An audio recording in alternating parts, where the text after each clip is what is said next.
Welcome back to the Web3 Rundown. We got some great news to bring to the community. We're talking macro crypto. We're going to be talking about meme coins. We're going to be talking about NFTs.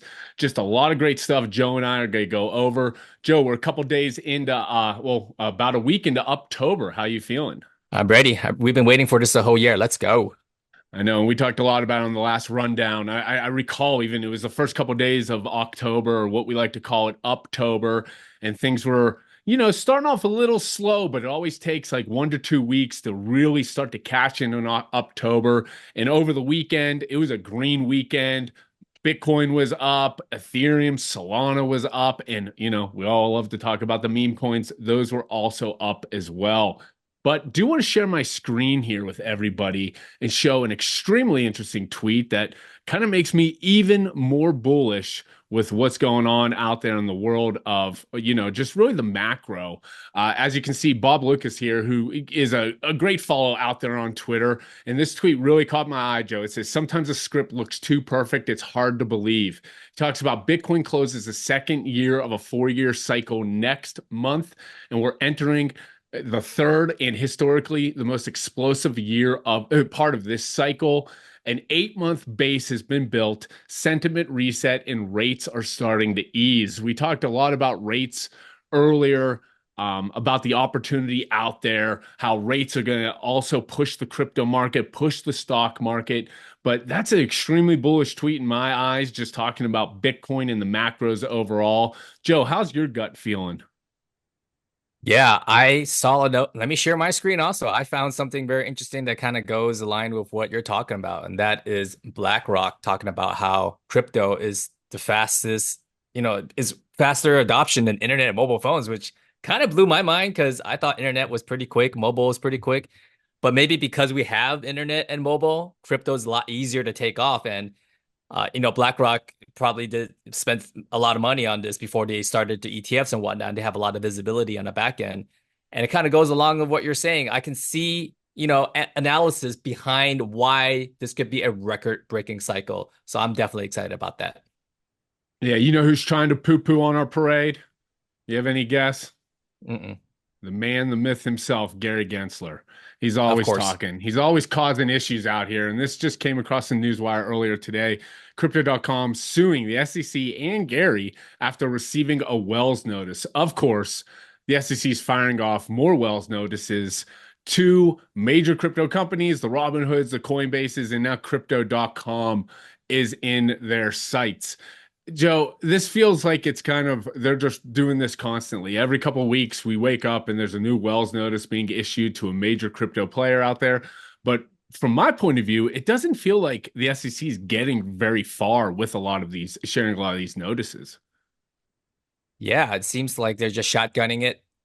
I don't know. This could be his last hurrah before he exits, and maybe that's what he's doing. I have no idea what's going on there, but we're seeing more and more every single day. You sure are. We sure are. And you say it's his last hurrah. Well, you know who's going to replace him if Trump gets the presidency? Robinhood's CLO, their top lawyer, is the logical replacement or the first choice for that party to become the new head of the SEC, or the SEC commissioner. This would be extremely bullish in my eyes because obviously he's a big fan of crypto. He's a big fan of Bitcoin, big fan of everything that we talk about on the rundown in our private community. You can even see right here, he'd be a natural choice, they're quoting in the article. I think he'd be an absolute fabulous choice to replace Gary Gensler. And, I think if it happens, this game moves the market. I think either way, right? November, both parties have come out and said publicly that they're pro crypto, more pro crypto than, the past administration. So excited. Yeah, absolutely. And, I don't know. I'm excited to see because we need more clarity, more Right. regulation. We need just a ton more. They're backing what we love out there is crypto. And we preach about it all the time. It's just a natural flow to support blockchain and cryptocurrency and just support technology advancements overall. And I see Gary Gensler's point of view here and there where he wants to control, he wants to regulate, he wants the SEC to kind of be the head dog out there. But realistically, things are becoming more decentralized. People are thinking outside the box.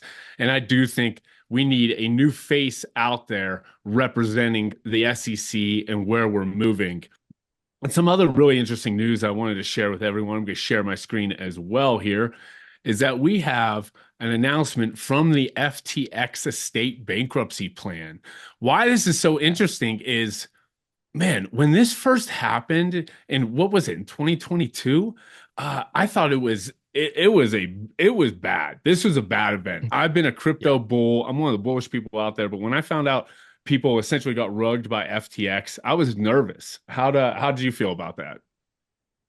Yeah, I was a little bit nervous as well. I was seeing a lot of, progression in the NFT space.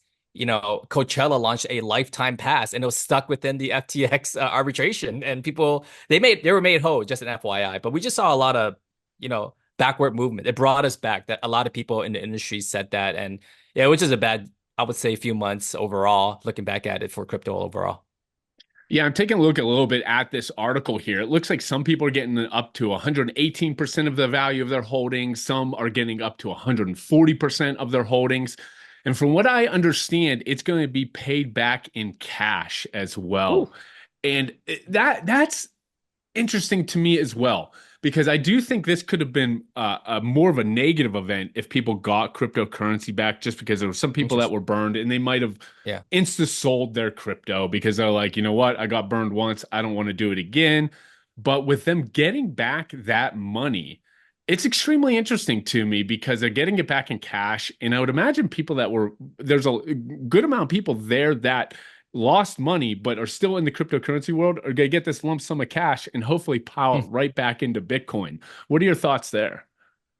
Yeah, I think a couple of thoughts there is definitely with regulation, maybe FTX wouldn't have happened in the first place, right? A lot of people blame the government for that. Getting cash back, I think anyone who feels like they have extra money, unfortunately in America, we tend to spend it all. We're not a nation of savers. I think it's like a 3% rate, which boggles my mind, right? That's very little. I guess good for, speculation wise in terms of price movement, but not great in terms of a nation's savings, right? And then, yeah, I can see a lot of retail investors, myself being one of them, being hesitant because of unclear regulation. So whether it be FTX or whatnot, just being afraid to pull the trigger because they don't know what the tax consequences, right? We're like, I don't know how many decades into this. And people, you and I still have conversations. We pay our crypto taxes, but we're like, everyone hopes they're doing it right. And even a lot of tax attorneys don't even know. So just a blanket statement overall is that we need regulation, we need certainty. And I think that's going to help out a lot because other countries are like leaps and bounds ahead of us. And one last point I will make about FTX, because I was really bummed about this being a Bay Area native. A lot of people don't know this, but Steph Curry, well, maybe everyone does know about this because he was kind of the one to blame that brought corralled all the sports athletes into FTX, and everyone blames like Shaq was pretty famous for blaming Steph, like thanks Steph for getting me into this. But Steph, he launched an NFT there. A lot of people didn't know this. He had his first annual holders meeting. He was going to do it every year, and someone I knew went to not Steph's house, but he had a dinner for like about 30 of his NFT holders, gave him brand new shoes, Under Armour gear, decked up and down. I still have pictures if I look back on my text message. I was so jealous of my friend. And then the FTX debacle happened. I'm like, oh my God, just ruined like a major benefit. I mean, he never did that with the Web2 world. Maybe he did. I don't know. Anyone else has an annual, membership to have dinner with Steph Curry? I would like to know. So that one stung personally because I really wanted to buy that NFT. Yeah, I mean, that's the thing we love about NFTs and its connection with, athletes and corporations and brands. It's such a unique way to build out your IP and build out your fan base. But, it's a shame how that all shook out for everybody involved. But I'm really happy to see that some people are getting made whole because I think that would have been, a major black eye if they all took L's. Yeah, definitely, definitely. I see BlockFi paying people back, making them whole also. So a lot of the negativity that we experienced a few years back, thankfully, is turning, and that would just add more fuel to the fire of, October and what we're going after this election. It all looks like it's going all out to. That's why I'm wearing our green. I'm like a green candlestick. Yeah, I'm seeing some major moves too from, the Web3 world. A lot of people are not clear what's happening, right? Are NFTs to play this cycle? There's a lot of things developing. And that's the one thing I like about us is we keep our eyes on major moves on major platforms. One thing that's happening, or that's happened in the last 2023 to 2024 is investment in gaming. Web3 gaming has been huge. But one of the biggest crypto-friendly gaming platforms out there is Tencent. So if you don't know about Tencent, they're like the 10th largest, one of the 10 largest companies in the planet. And they run a small game called League of Legends. I'm not sure if you heard. League of Legends is absolutely massive. They say gaming's bigger than sports, music, and movies combined, and I definitely believe that. And they're in talks about Ubisoft right now. Ubisoft is the owner of Assassin's Creed. Ubisoft is very crypto friendly. They integrated a lot of NFTs within their gaming platforms. And upon hearing this, their stock Ubisoft jumped 30% because they heard that Tencent might be purchasing Ubisoft. So that was a really interesting news that I was not expecting to see. Another one that I wasn't expecting to see. Oh, let me just scroll up a little bit. Was the CEO of Epic Games wants Fortnite to, not necessarily enter the Web3 world, but he wants it interoperable with Minecraft and Roblox. And the reason he said that, if you look into this article, is because he says that he saw, Grand Theft Auto is one of the biggest games out there in the planet, right?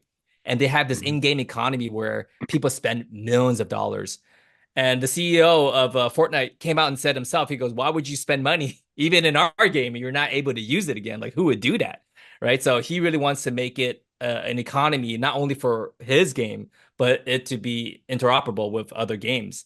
And the idea of that working without blockchain, it has to work with blockchain. And with the advent of, a platform called Unreal Engines, all these platforms can start building on the same platform that utilizes, some sort of crypto mechanism. So I could get into a little bit more, but just give me your thoughts on that overall while I pull up this last point. Yeah, I remember recalling an article that I talked about in a market update in a past webinar where the Roblox CEO even called out NFTs as like he sees that as a future and named a lot of the same points that you named. And you know me, I'm a big proponent of how blockchain and NFTs are going to change gaming overall. I maybe get too bullish on it some cycles because it just seems like such a natural fit, these in-game economies. Yeah, what did you say? What was the quote that gaming is bigger than entertainment? What was that again? Say it one more Music, time. movies, and sports combined. Yeah, insane numbers, and it's only growing bigger and bigger. I have young kids, and they're able to play games and use Wii's and grab my iPad and iPhone and play all sorts of games so naturally, and they're little. So as we evolve, as these in-game economies, as these tokens release, as people understand the benefits of Web3, I'm super bullish on gaming overall. Yeah, 100%. I think the industry as a whole was bullish and it poured a lot of money in. But with gaming, it takes a long time, like a long runway to develop good games. So a lot of the gaming tokens we see today might not be there tomorrow, but definitely there's going to be a time and place where a lot of these gaming tokens absolutely take off. Yeah, for sure. And gaming tokens just take a long time because, like, back in 2021, literally, if you had an NFT project and you were just talking about building a game, you probably 10 or 20x'd. Now, in Yeah. this cycle, Right. some of these games are being built, and there's some decent ones. I've been going in and playing some of these alpha beta games. I'm like, this is a good first person shooter. And now they're promising tokens because there's a lot of tokens and people, and it makes sense. All the tokenomics behind it make a lot of sense, but there's a lot to be developed, and then you have to bring in the community and just prove value to everyone. But I do see that as a future movement in Web3 gaming. But one thing that has absolutely captivated our attention, it's captivated Hmm. pretty much at anybody that's even said the word crypto or Bitcoin in their entire life, are meme coins. And they're absolutely fire right now. It's amazing. We're having a slightly red day today, like by a couple percentages on some of the bigger cap meme coins out there last time I looked. But through the weekend, up until the beginning of this week, everything was a sea of green. People were talking about meme coins. Murad, who we're going to talk a little bit about later in the show, has really made a name for himself in this cycle, kind of like Ansem Hmm. 2.0 and he's very well spoken. I listened to him on a show earlier today on the FOMO Hour, and he really gave a great explanation about why he believes we're in a meme coin super cycle. A lot of the coins he pointed out, and we're going to show the list, is one that I shared with our private community. Like almost every coin on that list, I remember building out our Excel spreadsheet and shared it with NFT Nation, was on that list. So kind of felt good that you and I were on the right track, kind of what Right. he was what he was breaking down, but we have a very similar thesis of what Murad was talking about. But before we dive into that, I do want to talk a little bit about this very interesting call out because I share my screen here. And we talked about this last week with Jesse Pollock of Base, how he joined Coinbase Wallet. I believe it was DGen, if I remember correctly, was the Yep. first coin he listed. And you and I briefly talked about it. And I was like, is this going to be base season? Is this base meme coin season? Well, as you can see, Tyler did a great tweet here, kind of take a snapshot of a lot of these most recent base memes, and they're up and they are up big. People are very excited about base meme coins, what's happening in that space overall. And I'm excited too. I think it's a great move. And I'm going to share my screen one more time to further um endorse this point is that Phantom Wallet, one of our favorite wallets out there for Solana trading, for a lot of multi-chain trading now. But they added Base. They added Base to their app. So not only is it going to be Ethereum, Polygon, Solana, now they're jumping on the Base bandwagon. I think any way that you can improve user interfaces, that you can just make things easier. We talked about Moonshot last week, I believe, on this rundown, or we've talked about quite a bit, how it just makes trading memes or trading coins so much easier. So Phantom in this integration to Base is just another natural movement over where I think we're going to see some big movements out there this upcoming year. Yeah, definitely played around a lot with base last year or even earlier this year. Definitely a place for that. Definitely because it's a lot more cost effective than Ethereum. So excited to see what happens there. A lot of OG Ethereum NFT games or projects have migrated to base also. I'll be interested to see the on-chain metrics to, see what the user adoption is. I'm not sure if there's a way to tell. I'm sure there is because the people who are in base are, I wouldn't say naturally, but more inclined to be from Ethereum, right? They trade at Ethereum NFTs, they buy Ethereum meme coins, and it looks like hopefully it will carry over to base because it's just a lot more fun over there, in my opinion. They got, the Farcaster, they got a social app that pay DGen coins, there's DGen drinks actually out there floating around. Yeah, so very interested in base. Yeah, I am as well. But I listened to Murad earlier today on the FOMO hour, and he made a very interesting point, Joe. You and I haven't talked about how he's really concentrating on Sol memes and Ethereum memes. And I wasn't exactly sure. And here's a list that you may be seeing on Twitter quite a bit of some of his top hitters. And by no means is this a recommendation to buy these coins. A lot of these have pumped since he like kind of made his debut in Singapore and talked, and people are following him more closely. But a lot of these coins we've called out in the past as well that we're big fans of, but it's really caught a lot of steam. But he made a call out that Solana and ETH were the two chains he was definitely evaluating. And I'm definitely going into the base streets, into the trenches.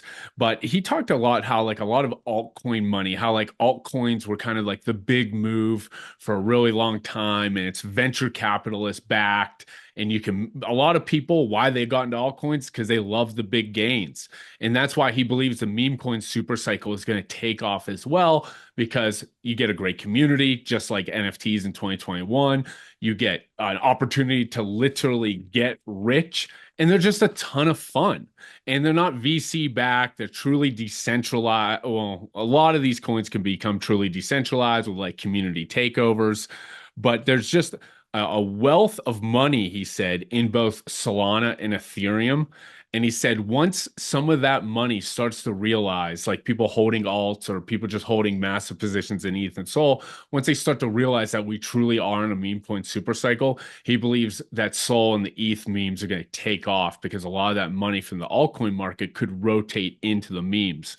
I just thought it was really interesting, his call out there. But here's some of the top tickers he talked about. Joe, I threw a lot at you there, but what are your thoughts about the market overall? I mean, I'm drinking the Kool-Aid. Oh, and he provides analysis, which is great to watch as on Token 49, Singapore, and So we'll provide that link if people want to see more in-depth analysis. But yeah, meme coins overall definitely not a fad. With Doge, people might have thought it was, but we're like 4 or 5. We're actually, I don't know how many years from Doge. I heard about Doge in 2017, so that's close to a decade, to a half a decade that we've been talking about meme coins now, and they're just only getting introduced into financial instruments, which you're going to talk about later. But yeah, totally, meme coins are here to stay. I hate to throw this word around, but utility, we talk about it. It can happen with meme coins also. A lot of people don't realize that with Iggy Azalea and her meme token. And I always believe this, that NFTs launching now or in the future should or will migrate over. Every NFT project will probably be a 404 in the future. For those who don't know, 404 is just NFTs that could convert into meme tokens. And on the other side, your meme token, if you want to hold an NFT, you can convert a set amount of meme tokens into an NFT. We already seen one of the biggest projects in Solana do that, called The Gods. They already said, hey, we understand the game. If you want if you want a meme token, trade in your NFT. We're going to give you a set amount of meme tokens. And so there's definitely more liquidity in meme tokens. It's yet to be seen if they're going to implement NFTs. I don't believe that for this cycle. It may happen because it's just we need probably more benefits and utility for NFTs versus what we just seen for that to happen. So yeah, I definitely believe in everything that I haven't seen all of this work, but Murad definitely provides some great analysis of why he believes over 30% of the top 100 crypto will be meme tokens. Yeah, it's outstanding stuff. There's literally 7 meme coins right now in the top 60 coins by market Oof. cap. Not meme coins or altcoin market. This is just 7 meme coins in the top 60. And some ones I want to call out, Giga and XPX. I know you're going to talk a little bit about XPX. Absolutely took rocket ships, and a lot because of Murad's analysis overall. Yeah, I Excuse me. wasn't gonna dive in depth about XPX, but I just wanted to share that, yeah, our parent company runs a crypto fund and absolutely crushed it with SPX 6900. Look at this. This is a candlestick straight up 25x. So congrats to our company, and I guess congrats to us. Good job. Just want to share. I mean, I could dive into a little bit to the community if we want. The website's pretty crazy, but XPX, which was on Murad's list, absolutely crushed it. And here, this is one example. Yeah, and there's been a ton. That Giga Chad, which is a very well-known meme out there, with like the good-looking sculpted guy who's just kind of like Yeah. the Chad of all Chads. How that's taken off the 300-400 million dollar market cap. Good old Nero. I'm almost positive we've talked about Nero on this Yeah. rundown. If we haven't, it's the Doge Lady's dog, new dog. Binance listed the wrong one, but now it's all kind of sorted out. We have a Nero on Ethereum, and that literally just flipped Mog, which is one of the most popular meme coins out there, and I'm a big fan of. And it flipped it at a $700 million market cap. Nero kind of feels like it's getting to $1 billion eventually. Not really sure if and when. And you and I were talking a little bit about this before we jumped on. And Murad's actually talked about this as well, how like more established meme coins that were maybe started in 2023, and Nero actually doesn't check this box. It's kind of, but feel like they are the safer ones to evaluate because we saw it with Moondang, and we're going to talk a little bit about that. I'm still a big Moondang believer, but once you get that initial surge that fires up to hundreds of millions of dollars, of course, people are up 10, 50, 100x. And it takes months to kind of get rid of those sellers and sell out. I did think we were going to grind up a little bit harder with Moondang because of just how viral it was being on SNL and everything. But we've seen a little bit of a correction there. But overall, we're going to get sellers leaving, new buyers coming in, and we're going to create this strong, like almost like cult-like community. And Hmm. that's what we're looking for when we're evaluating meme coins, are like these organic cult communities, which are like, we're not selling, we're never selling. And definitely take your profits, everybody listening to this. I take my profits. But there's absolutely a world there where there's some meme coins. Dog with Hat's a perfect example with me that I sold quite a bit on the way up. But then I just put a few thousand tokens on the back end, and I was like, I'm going to ride this through the entire market. And I've seen that fluctuate thousands of dollars, but I don't even worry about it because I was like, this is an established meme coin. If I truly believe in the meme coin super cycle, this is going to go So high, so fast eventually. And I think there's quite a few. I think there's like probably like 20 or 30 meme coins that you and I both really like. But one thing Murad said, and something you and I always talk about, is just you have to be, this is crazy to say in meme coins because a lot of them feel like flipping and there's different ways to evaluate it, but you want to be patient. You want to buy into some meme coins with that have kind of washed out the early sellers. They're slowly grinding up. You go into their telegrams, you go into their discords, and they're just a bunch of people that are just here for the ride, want to drive the actual real meme, and it's truly decentralized. You're not worried about a bunch of VCs dumping on you or a bunch of, I know a lot of altcoins in the future, I believe, have $150 billion in unlocks coming over the next few years. We kind of aren't going to get a lot of that with meme coins. It's just people in a community having fun, trying to get rich, driving their message. And there's a way to communicate with memes like that we've never seen before. Just sending a picture, a meme to somebody is amazing and get a laugh out of anyone. Now there's ways to invest in it with these rabid communities, but just really interesting to kind of see how people are evaluating this possible meme coin super cycle. Yeah, I think just hearing the word meme coin super cycle is a first time being thrown around, which is great in my opinion, because I love it. It's an extension of the NFT world that I know and love, and I can't wait for if the super cycle happens to happen. But I don't think we even need a super cycle. I think a lot of people who invested into the meme coins this last year didn't even think about a super cycle. They were just thinking these are great meme coins, and hopefully it catches a percentage of Doge. I think a lot of them was just hoping that they'll reach $1 billion market cap. And $1 billion market cap doesn't mean, $1 billion liquidity, but it's just like a number that people love. And we've gotten this far without any kind of driven motive other than standing behind the meme coin that you love. So I'm excited for it to be actual, like, a thought into a cycle of sorts. So it's exciting time to be in crypto, at least for us. Yeah, it sure is. And why it's so exciting is you even have the head of digital assets at Van Eck calling out meme coins in some of their holdings. You can see here's a tweet. Somebody hammers back. Next up, Van Eck to put whiff on its own meme coin index watch list. He comes back. He says, we already have 11% position in this meme coin. Again, amazing stuff that this isn't just like guys sitting in their basement trading meme coins or going into pumped up fun coins or trying to identify these cults, or you and I who are truly analysts who are in the trenches evaluating these communities, part of those communities. We got Van Eck, head of digital assets, calling out meme coin funds. So really just a lot of fun to be had by all. Yep. And so we'll get pivot a little bit off of the meme coin talk here. I could talk about it for Oh, an, I know I could talk we'll about get for back. We'll get back into it at the end. I know. I could talk. Yeah, that's true. I could talk about it for an hours and hours and hours. But we have something that personally I am super excited for. Hopefully everybody else is as well, because Satoshi, we might know who Satoshi is. I don't Whew. know. HBO claims they know who Satoshi is. And I'm sure there's going to be a lot of pushback no matter what by the entire crypto community. But tonight, which it's Tuesday, October 8th. So probably when you're watching this episode, we've already seen Money Electric and we know who they're claiming Satoshi is. But there's been different layers to this entire project that I've been interested in. For one, very curious about who Satoshi is. Part of me does not want to ever know, and I hope the documentary comes out kind of like gray, because the lore of nobody really knowing who Satoshi is very interesting. And I could also see if it was like a person that we absolutely despise, like a criminal, it might not be a good look for Bitcoin. But market's been all over the place with that. And why I'm bringing that up is there was actually Len Sassaman was actually, I think last episode during the rundown was like a 40 or 50% chance on Polymarket. I thought there was definitely a leak through HBO. And you would think that would be so easy, somebody out there, because this is real money being wagered. We have over $18 million being wagered on who the identity is by this HBO document.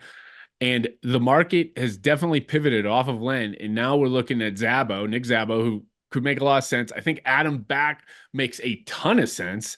Hal Finney has to be included in that group. I've always thought it was Hal Finney in some form or fashion, but a lot of people like Adam Back. And then you can even scan down here, and other or multiple is at 73%. Now, the reason I'm calling that out, and I believe this is the right tweet, is this is the producer for Money Electric. I'm not even sure if you and I have Mm, talked about this, Joe. I no. just kind of threw it in here. But for all you gamblers out there, I'm not entering this betting pool on Money Electric, the Bitcoin mystery, but I'll confirm we land on a specific Oof. name. Wow. So it says they land on a specific name, but they're calling either multiple or somebody that's not even on this list at 73%. Kind of where I'm going with all that, Joe, is it does feel like Satoshi could be a group of people. I always kind of assumed it could just be like a like when we say group of people, two, three people, maybe back, maybe Hal Finney all together. But with the H Purdue producer clearly tweeting, it's not a group person. They found just one One name. person. I'm excited for this. I'm excited for this upcoming documentary. I'm going to be tuning in. And not only because I'm excited to see who Satoshi is, I think there could be some correlations for some low cap meme coins I could get my fix in on too. Yeah, I like where your head's at because you're always texting me meme coins from, narratives out there that I would have never thought of. Because if I did think of that, I'd probably be a millionaire right now with Mudeng. That would have been my first thought. So anything that Brian says, not financial advice, I would put a small position. Even if it's $1, it might go to 10 is what I'm saying. 10,000 is what I'm thinking. But yeah, that's very interesting to me because I live and breathe this world. And yeah, I read one line in an article that just said, well, until they have access to the Bitcoin wallet that has none of the Bitcoin moved since the inception of Bitcoin, then no one's gonna or they won't believe it. The article won't believe it. I think that's what I'm probably going with you. Like it's gonna be a lot of hoopla if we find out who it is. By the time people watching this video, they're already gonna know it's gonna come out the day that we're recording this video. I'm excited to find out, but I'm more interested to see what the markets would do, right? If they actually move to Bitcoin, which I don't think will happen as it hasn't happened already. Yeah, what is it? 1 million total Bitcoin or 2 million total Bitcoin held in Satoshi's wallet? I know this, but I can't remember. But whatever it is, it's m more money than we could ever dream. And whoever has the private keys to that wallet, if they're still alive, when they're able to move that Bitcoin, and if they haven't, is absolutely amazing. And that they just haven't cashed in at all. But Satoshi, as that white paper read in 2009, was doing it to fix a broken system. And it called out a lot of different ways where he saw a vision years down the line of exactly what Bitcoin's slowly becoming. And that's why we're all so obsessed with who the real Satoshi Nakamoto is. Again, personally, I would love for this, and I think this is gonna happen. Until like there's actual no doubt the crypto community, we're a bunch of we I'm trying to think of the word we don't believe a lot like until we see hard proof, like you said, until those coins actually move. I don't think anybody's gonna be like, all right, HBO told us it was Hal Finney or somebody. I don't think everyone's gonna gravitate towards that, but I'm super excited. I'm tuning in. My wife and kids are going to or three of my kids are going to a concert, so it's just me and my son. He's asking me what I want to do tonight. I'm like, what I want to do is watch this Satoshi documentary on HBO. So we're gonna have a lot of fun with it. That's good. They need something. House of Dragons didn't perform too well, I don't think. All right. We're gonna get into a sneak peek of our trade alert. We like to give people a sneak peek of what we've been doing, and I like to be very transparent here. And I'm excited to share. Of course, it's Mudeng. Of course, what were you guys thinking? But something really interesting happened this last weekend, and that is a Mudeng knockoff came out by on the Ethereum network, and no one really piled money onto it until Vitalik sold 10 billion of these tokens for charity, and he's been known to do this, but because Mudeng has such a spotlight on it right now, I don't think people got tricked. I just think a lot of people piled on top, hoping that like Nero, which is people were confused about which meme coin contract was the correct one. Was it on Solana? Was it in Ethereum? I think there was two on Ethereum that they were hoping to steal the spotlight. And just to show you where is that currently, it took a rocket straight up. Definitely nothing to gloss by. $67 million market cap, but it's seen a pretty steady consolidation or sell off from reaching its top. And that's probably because people saw that afterwards that, hey, I think it popped because Vitalik sold it and gave it some validity, even though it wasn't the first one. Now, how much does a community or people at large take that? Meaning like, oh, this one came out first. It should be and it's a higher market cap. That should be the de facto meme token. When in fact, the Ethereum Mudang actually flipped the Solana Mudang. I'm not sure, Brian, if you knew this. It flipped it for like a few hours. And recently it came back down to, take a second place as of now. And Mudang kind of corrected it. It absolutely plummeted. I was like, what's happening? And little did I know that it was because of the Ethereum Moonlight coming out. But now it's found some support and actually gained 40% from its logo bottom. So interesting to see, just the ebbs and flows of meme coins. And you always talk about this, Brian, and you hit the nail on the head all the time on this. You always say, and we mentioned this earlier also, that meme coins got to survive. It's rocket ship. It's most of it will have a straight arrow up, but it's going to have to go through its trials and tribulations to kind of earn its badges. And you say 60% all the time. And then I don't know if you use the Fibonacci tool or whatnot, but it's retraced down to 60% and is doing that bounce. So what's your thoughts there, Brian? Yeah, this is a lot of my personal thesis, and I love anybody within the community that wants to comment and kind of talk this out with me. I'd really appreciate it. When that was happening, Joe, Moodang just correcting, it was at 200 million. I think we even had a call with our community around that price, and I was still buying as well. And then this kind of happened, and just with these meme coins, people can create coins out of anywhere. And if you have a good story to go with why that coin was created, it could absolutely take off. And when the Ethereum Moonday took off, and you and I talked about it, it makes tons of sense why people are kind of piling into it on ETH. This happened. Nero had some Sol counterparts, and then I personally gravitated towards the Ethereum one, and that took off. But I never really thought Moondang on Sol was going to die, and I still don't believe it. It's still sitting at 140, $150 million market cap, had this 60, 70% correction, which I talk about all the time.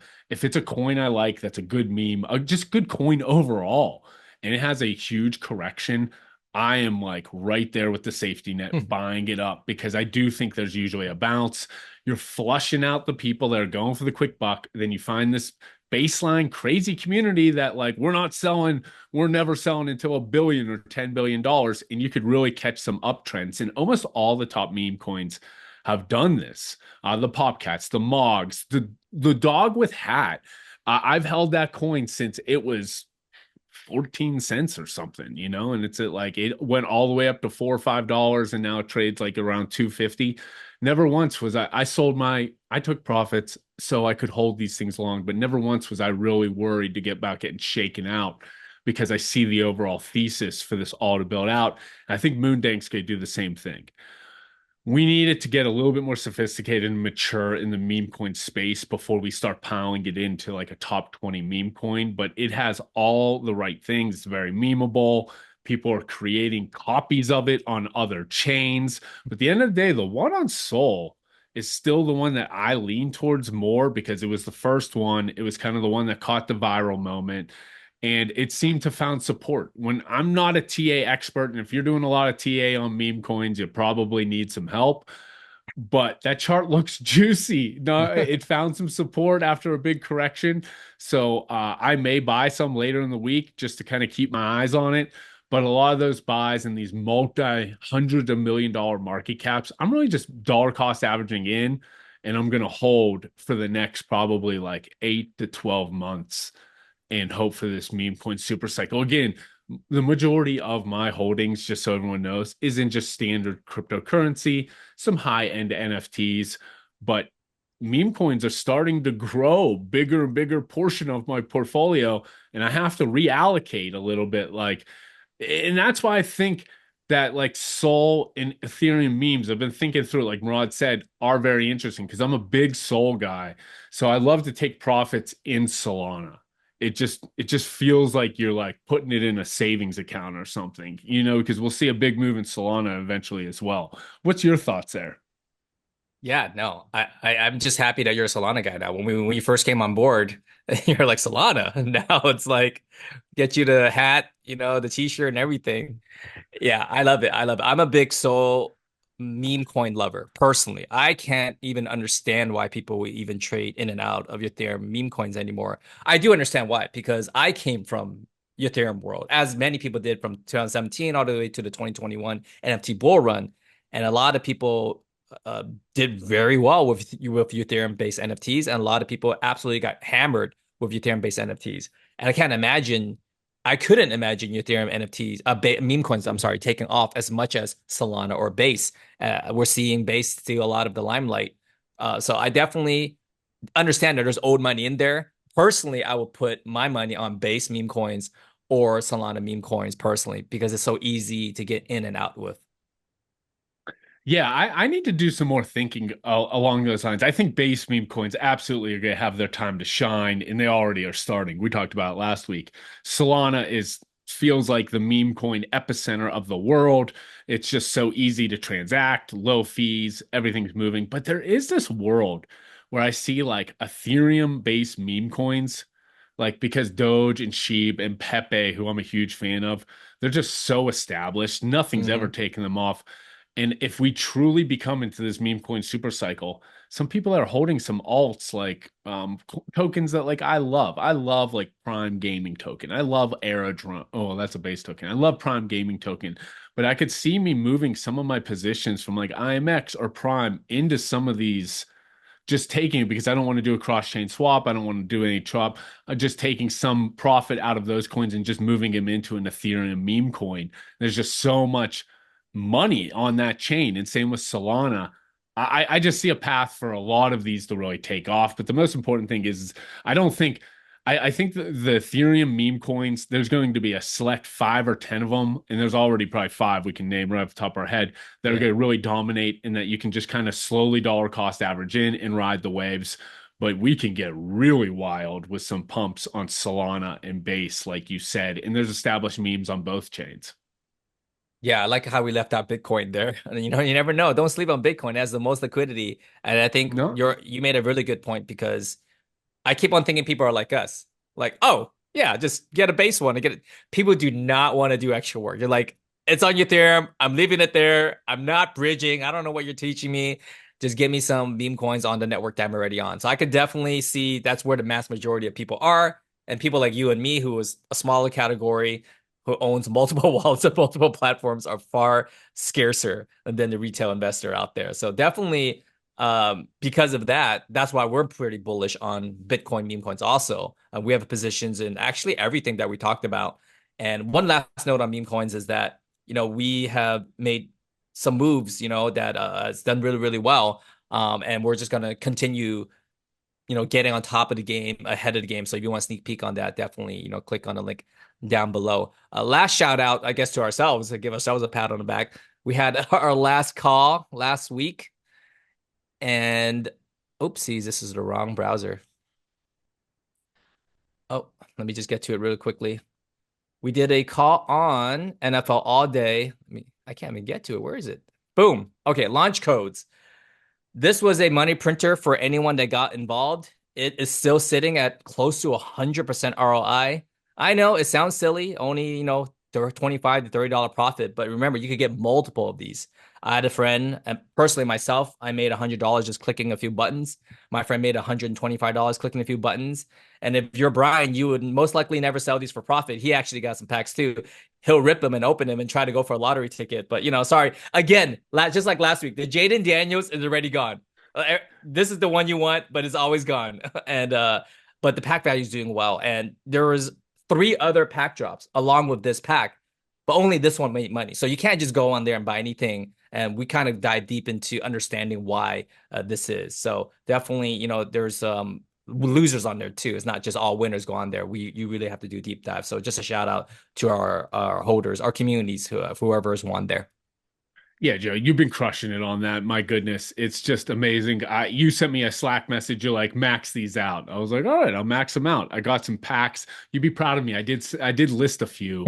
I need to see if they sold. Once that Jalen Daniels went, I wanted that one of one ultimate. So I have a guilty pleasure, everyone, of ripping packs, physical and digital, and that rare lotto and NFTs or like reveals. I was like, I know the price is going to crash after the reveal, but what if I have that one of one? But again, you just got to make your own personal decisions there.